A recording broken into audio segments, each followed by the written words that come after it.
जोरदार तालियों से स्वागत करें नितिन दुबे।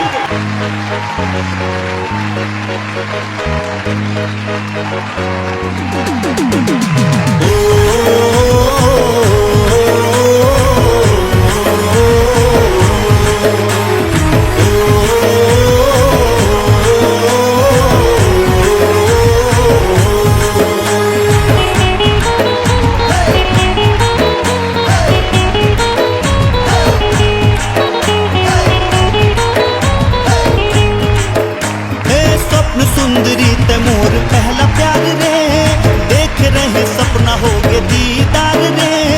रूपवती रूप तोर जोरदार है, कातिलाना अदा तोर नैना कटार है। ते बन जा मुर लैला मजनू बना ले रे, तोला देख के दिल धड़के मुर बार बार रे। मैं रायगढ़ वाला राजा तेरे कुर्बानी रानी, आकर ले मुर से प्यार प्यार रे, आकर ले मुर से प्यार प्यार रे। हाँ